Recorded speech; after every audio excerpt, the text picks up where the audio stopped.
What's up guys, and welcome to FPL Today. I'm the man in the know, JNO, and welcome to a quick video where I go over my starting 11 going into game week 30 plus, and I'll quickly go over the strategy that I am considering and most likely to go with moving forward for the rest of the season. So if you have your own strategies and you want to let me know about them, get involved in the comments down below. I'll try and chat to as many of you as I can as we lead up to game week 30 plus and the return of Fantasy Premier League. And if you are new here, don't forget to subscribe. Currently 62.7% at the time of recording this video of you guys aren't subscribed to the channel, so if you want to support the content I put out and you're excited for the return of the Fantasy Premier League, make sure to hit that subscribe button and that notification bell. Let's get that number nearer to 50-50, yeah?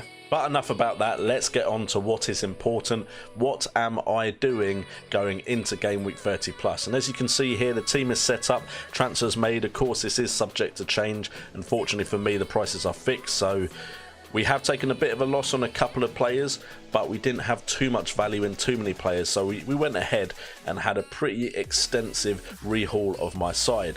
And because you can see the rehaul, you're probably guessing that my strategy is using the unlimited transfers. And then after that, I will probably be going straight into either a free hit in game week 31 or a wild card in game week 31. But if I use the free hit in game week 31, we might use the wild card in game week 32. Now this is because I feel like if I hadn't have used the unlimited transfers, because I have talked about recently using the free hit going into this game week, I feel like I'm potentially giving the people that haven't saved their wild card a chance to catch up, because if I don't use the unlimited transfers, then they're gone.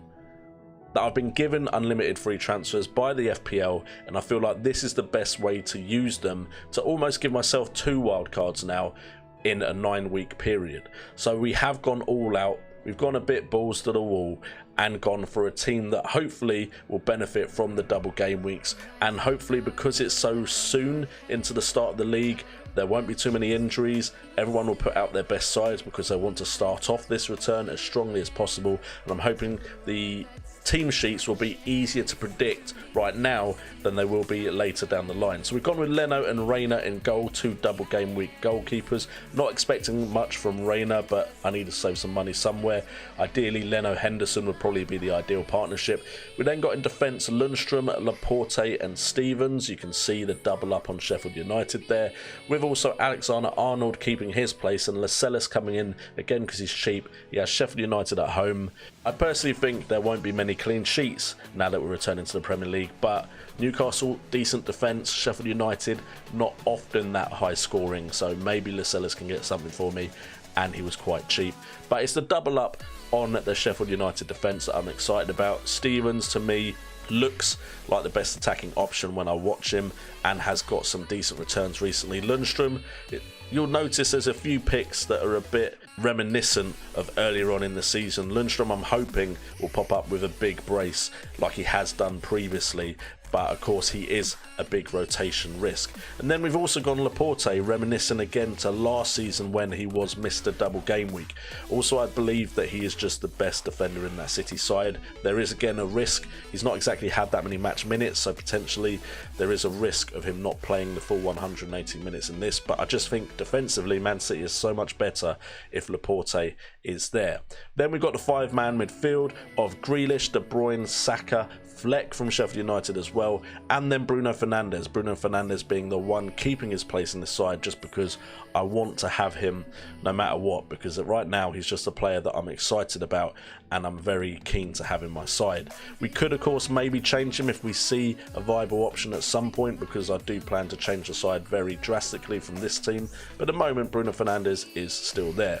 Right now we've got Grealish as well. He's probably literally the only Aston Villa player I'll be happy to recommend to you guys. We've got Kevin De Bruyne. I've heard he's not that fit right now.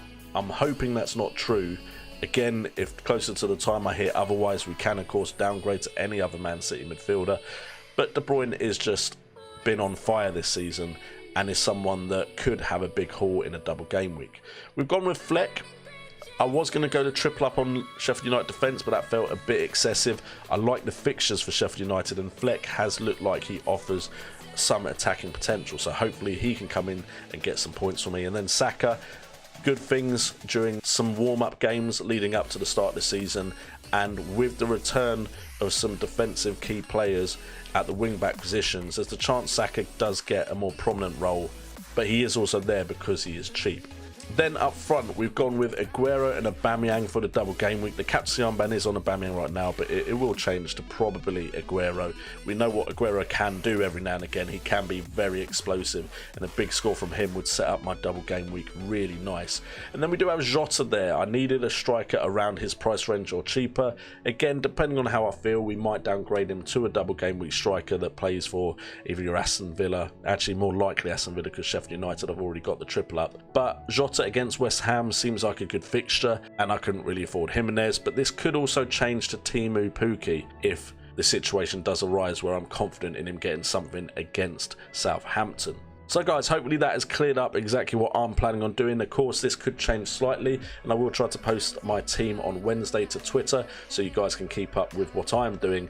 Let me know what you guys are planning to do in the FPL game as well in the comments down below, and check out the links in the description because I do now stream on Twitch, and I'm happy to answer FPL questions on there while I'm playing. Usually it's FIFA. The Twitch channel is a Wildcat owned one, so you do also see the likes of Kurtio on there, and Nimfria and Brett, so feel free to go and follow us on that. Of course, if you follow us during a stream, you do get your name put up in lights as you follow, so consider going and checking me out there as well. I've been J&O, and this has been FPL Today, and remember, it's all about the game.